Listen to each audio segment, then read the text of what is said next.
My name is Sally. I'm 42 years old and I'm an office worker. My husband George is 2 years older than me and was originally my senior at work. He was a good worker and I respected him a lot. We had a son right after we got married and had a happy family. However, the relationship between my husband and I started to fall apart at some point. It is no exaggeration to say that the cause of the breakdown was my husband's parents. My mother-in-law in particular did not like me from the beginning of our marriage. She was always picking on me in any way she could. However, my husband defended me in the beginning, and he used to be my senior at the same place of work.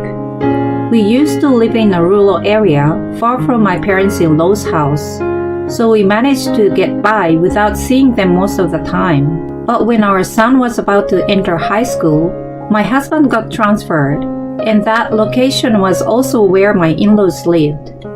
In addition, my husband's new workplace and my son's high school were close to my in-laws' house, so inevitably, we ended up living close to them. I resigned from the company when my husband got transferred, looked for a new job in the area where we were going to live, and changed the jobs. It was easier at this company than my previous one. Work finished in the evening and there was a little overtime. I can afford to make elaborate dinners and box lunches for my son and husband, but my mother-in-law often arrives at the same time as me, so every time this happens, it feels very difficult and stressful because she's a bit of a bully.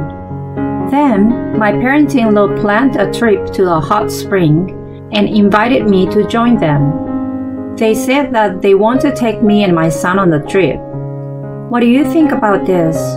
When I asked my son this, he replied, I can't go because I have camp with my club on the Saturday and Sunday after next. My son plays baseball, which he has wanted to continue since junior high, and the high school he entered had a strong baseball team. So they have a training camp every year from early in the year. I see. I guess it can be helped then. What? Don't tell me you're going, Mom. Yes, because I like hot springs. Are you okay with that? My son knows I'm being treated badly by my in-laws, and that even my husband has been treating me roughly lately.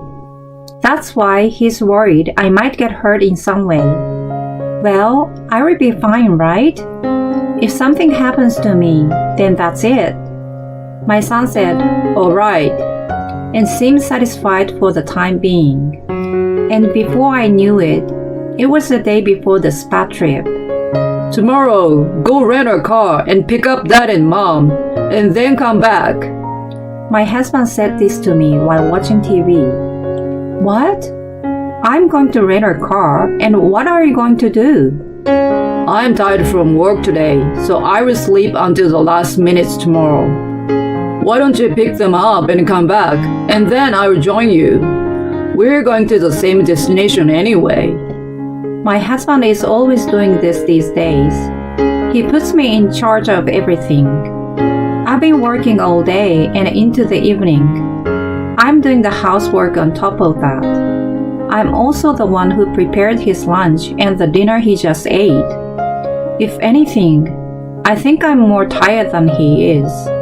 I've been picking up my father-in-law. He's just lazing around, making it sound as if he's the only one who is tired from working. When we were first married, he did about half the housework. When my son was younger, George took the lead in doing the housework and was really helpful. As our son got older, my husband's job's responsibility increased and he had less time for housework. But he still helped me clean the house on his days off. Sometimes he cooked for us. But after my in-laws started coming in and out of our house more often, my husband stopped doing housework completely. That is because my mother-in-law interferes. When my husband was doing the housework, she would say, "Why is George doing the housework? It's the wife's job." And she would stop him. "The breadwinner of the family should only do his job." Since she said this to him every time, he gradually got brainwashed and stopped doing the housework. And then he said, That's right. There's no need for me to do the housework. Why did you let me do it all this time? going as far as to blame me. And when it got to that point, it was beyond my control. And I don't think I can make it right now. My husband has changed drastically in the past few years. The reason he got transferred in the first place was because his job wasn't going so well. So he takes it out on me on a daily basis these days. But when I try to argue with him, he always tries to reason with me and never backs down. I've become so annoyed with him that I've decided to just let him be. It's the most stress-free way to live. I thought about divorce, but my son went to a private high school and the tuition was too expensive. And when I thought about putting him through college, I felt that being a single parent was too much of a challenge, so I couldn't go through with the divorce. I've come to think of my parents as an old man who is a bit of a pain in the butt, but I can bear with it as long as he gave some money. When I think in this way, I'd feel less stressed out. I thought that I didn't have to take quite a risk to get a divorce, so here we are. I joined this trip because it was a trip to a hot spring resort that I love, so I knew I could enjoy it even if I had to do it alone. And if I wanted, I could separate from my in-laws and my husband. Perhaps I'm thought of as a designated driver, but my husband and father-in-law can both drive, so what the heck? At any rate, I figured I shouldn't expect anything from my husband, so I went to get the rental car like he said, and went to pick up my in-laws. Sally, aren't you a little late? What, that's the car you're driving today? Why didn't you get a bigger car? Well, it's better than your mini car. I usually use the mini car I bought myself. I commute to work by car, so I paid for it myself, assuming I would use it most of the time. I don't often go out for long distances, so I thought a mini car would be enough. And besides, I also like the interior and the color, so I bought it. And yet, my husband drives this without my permission, and also lets my in-laws ride it. My in-laws complained about the fact that it was a mini car, and they looked down on me, saying that I could only afford a small one. So I had to go out of my way to take a rental car for the trip. Then I thought, why don't we just take my father-in-law's car for the trip? He could drive up to our house and just drive to the spring resort would be the smoothest way. But my father-in-law said he doesn't do long drives and he doesn't want anyone else to drive his car. So for such a selfish reason, I rented a car and my husband and I drove.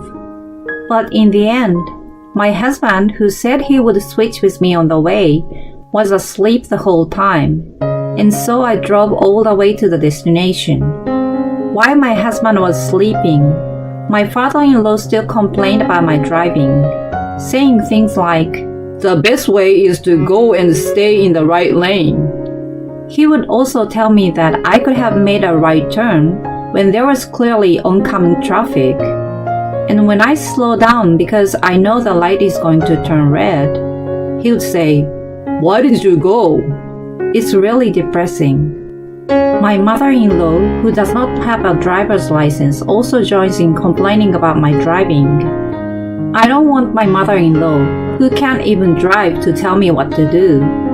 And at least I'm better than my father-in-law, who has crashed his car at least 5 times, for real. I tell him he should return his license before he gets in a big accident, but he says, Don't treat me like an old geezer. I'm not to blame for all the accidents I've had. He's still driving. Well, I didn't want to get in a car driven by my father-in-law, so I don't mind if I drive, but it's really distracting for me to have him interrupt me every single time. I mean, he leans over from the back seat and says this and that, so his spit flies into my hair and it's really disgusting. When we reach our destination, my husband finally wakes up. Oh, that was surprisingly quick. I was really annoyed at my husband saying such a thing in a casual manner. I was tired from being in the car all day, so I wanted to stay at an inn for the rest of the day and didn't go out with my parents-in-law. I went to the hot spring to wash my dirty hair and took a walk around the hotel by myself. And with that, I was able to make the most of my time. We all had dinner together and went back to the room. By the way, I was alone in the single room this trip, so my husband shared a room with his parents. There are a lot of things to be irritated about, but to tell the truth, I feel more comfortable this way. I still took my time in the hot spring and went back to the room. I had a beer and snacks from the store, watched TV, and had a relaxing time.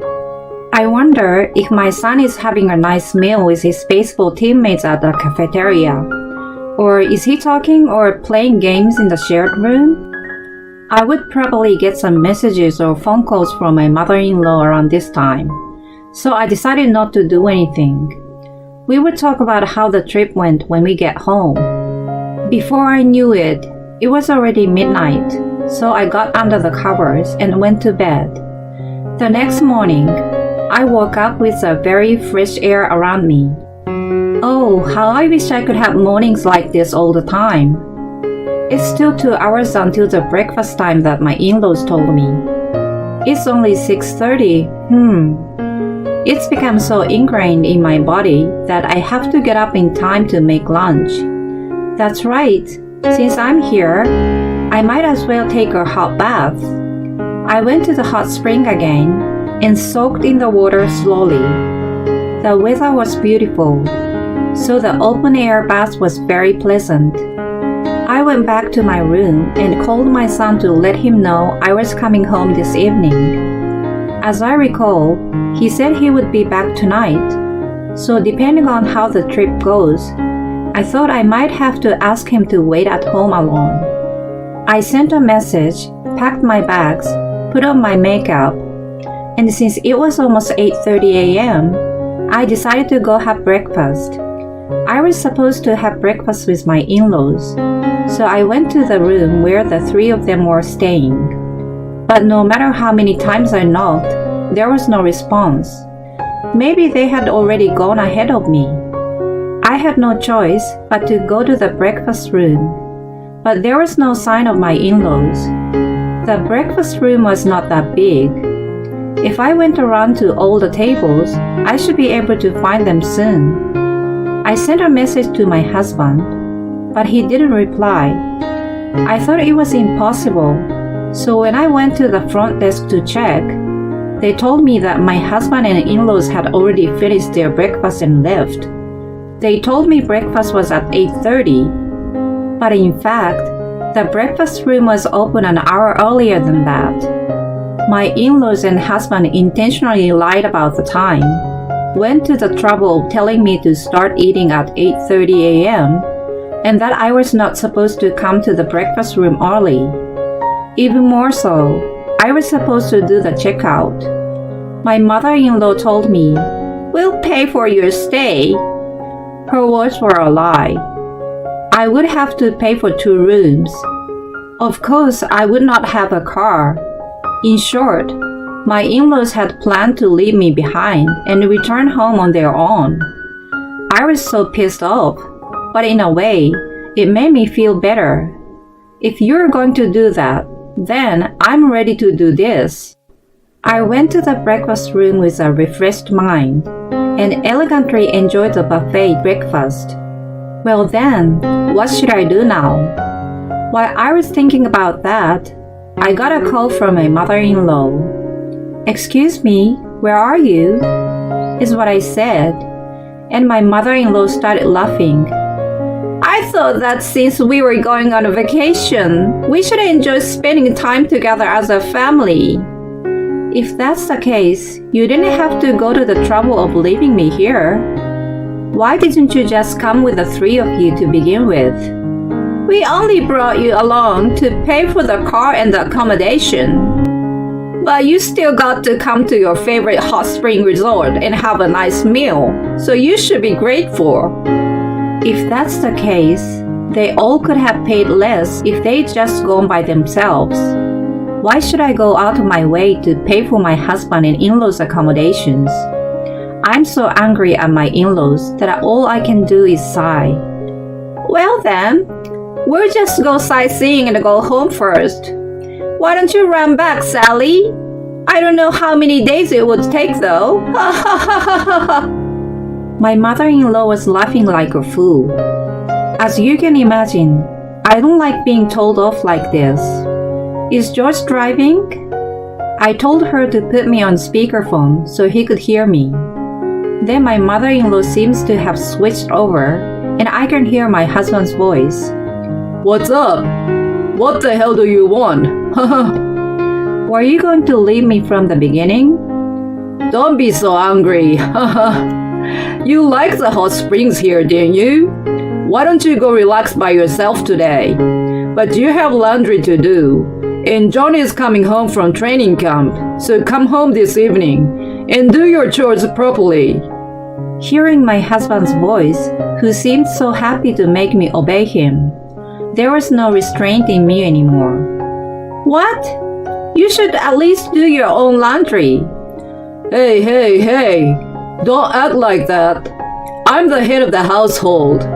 Even more so, I'm the one who is telling you to take it easy. Where normally, you should be the one crying and saying thank you, right? That's so old-fashioned and lame, so you shouldn't do that. What? You're so cocky. I will give you a lecture when I get back. Prepare yourself. Oh, don't worry about my words, because today is the last time I'm going to see you. Huh? Both my husband and in-laws sounded surprised at the same time. Oh, I mean you're not even here today. Or should I say, I haven't even seen you today. So last night's dinner at the hotel was the last time, right? Haha. What do you mean? I heard my husband's upset voice, so I quickly responded. Because I'm divorcing you. What? You know, just about a year ago, you confronted me with divorce papers, right? My husband's attitude had changed since we moved in, but around this time last year, he was particularly cold. I couldn't stand it any longer, and when I questioned him about it, he suddenly got angry and confronted me with the divorce papers. I was upset at the time, and because I was concerned about our son's tuition fees and other things, I refused to divorce him.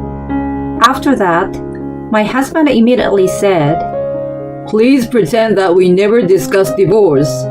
I'm sorry for my emotional outburst. So we decided to stay married, but there's no doubt that I harbored a great deal of distrust toward my husband. So I secretly hired a detective agency to investigate him. It seems that he was having an affair with a classmate from high school. They met again a little after we moved here, and she was a single mother with a daughter in middle school. I think he tried to leave me to be with the woman he was having an affair with, but he was probably turned down.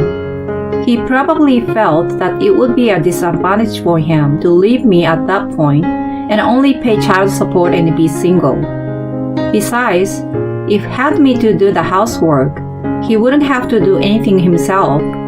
In short, I was treated as a convenient housekeeper from then on. Well, I also got some money from him and treated him like an old man, so I guess it's the same. But I kept the evidence of the affair I'd gathered from the agency to use it as a bargaining chip if something happened. Even it was a past affair, it's only been a year, so I can get a divorce at your fault. As I said this, I heard the surprised voice of my father-in-law and mother-in-law over the speakerphone. It seems that they didn't think my husband was having an affair. Then I decided to say something else that surprised them even more. Just because you've been demoted and your salary has dropped dramatically, doesn't mean I'm not going to charge you alimony mercilessly. Again, I hear my in-laws surprise. How could you be so arrogant when I make as much as you do? Even though I earn the same amount of money, I pack lunches for you and John. I clean the house and make dinner for you both, right? You got left behind and had a cushy job all the time, but you always talked about how tired you were and how you were the breadwinner of the family. I said things that hurt him more and more, and he became silent. I stayed married to you because I was thinking about our child's tuition and all that. But I did some research, and I found out that even if I became a single mother, my parents are willing to help, so I realized that I don't need you. Plus, you'd be paying alimony and child support, okay? I'd rather have a happy, stress-free life, even if it means losing a little bit of income. So I'm filing for divorce. Enjoy your day of sightseeing without me. My in-laws were calling my name in a panic, and George was stammering and about to say something, but I didn't care and hung up the phone. The bus to town was just about to arrive, so I got on the bus and went to the station, then took the train to my house. I was so relieved to be able to say all the things I wanted to say to my husband. So I had some lunch and a beer. I was able to catch the bus and the train at the right time, so I was home before evening. I was glad that my husband had confronted me with a complete one at that time. And while I was packing my things, my son came home. Oh? Aren't you home early? I mean, just you? When I told him what had happened, he scolded me lightly, saying, I told you so. But if you divorce him, I will stay with you. My son didn't seem to be bothered by it. Well, he's a sophomore in high school, so I guess he somehow understood that my relationship with my husband was not good. Well, I'm going to pack up my stuff. John packed his bag quickly and efficiently, because I had called my parents to come and pick us up while I was still on the train. When my parents arrived by car, my son transported the heavy stuff into the trunk. That's what you'd expect from a baseball player. My husband doesn't exercise at all, so when we moved into the new house, he kept saying, Oh, it's heavy. It's so heavy. Complaining about it and being so pathetic. In no time at all, my son and I finished loading our things and headed to my parents' house. In the meantime, I kept getting phone calls from my husband and in-laws. So after we had arrived and I calmed down a bit, I called them back. Finally, you picked up. Hey, why weren't you answering the phone? I can answer the phone whenever I want to, right? Don't be ridiculous. I haven't even granted you a divorce yet. Even if you say so, you and I are strangers now. Huh? I kept the divorce papers you confronted me with before, so I filed them. Oh no! So all I have to do now is ask you for alimony and child support. Aside from that, I only need to go and talk to my lawyer about those. Wait a minute! Sally, please reconsider. It's true I betrayed you once, but don't worry. You're all I see now. I will take care of you again. I was so sickened by my husband's words that I almost threw up the lunch I ate. Just how weak-minded are you? I don't have a shred of love left in me for you. So why don't you try again with your mistress? If you try again with her, oh, but she's already remarried now, so maybe not. Haha. Huh? My husband was surprised to find out the truth. Apparently, even if he couldn't remarry, he thought that his mistress would still have feelings for him, even though they parted once. Why do men have such stupid ideas? I found out that his affair partner had remarried when I was filing for alimony. She told me that she would pay me alimony and asked me not to do anything to ruin her life. She also apologized for having the affair, so I decided to just get a larger amount of alimony. So it's fine no matter how much money I need to pay for my son's tuition. My husband also paid alimony and child support. George couldn't pay with his own savings or salary, so he asked his parents to pay in his stead. They didn't think their son would give them that kind of trouble. They were so shocked that they were bedridden for a while. Parental stupidity at its finest. But I was able to punish my in-laws too, so let's say it's a good thing. After that, everything was resolved and I moved into a rented apartment with my son. My son has grown up to be a good boy, just the same as he was. Today, I'm at his baseball game with my parents. My son looks so dignified when he stands in the batter's box, and he looks so cool and mature. The metal bat catches the ball with a "kang" sound, and my son gets a hit and scores a run. He raises his fist to his teammates on the base. As I thought about how I want to continue watching my son grow up and taking good care of him, I applauded John's success with joy.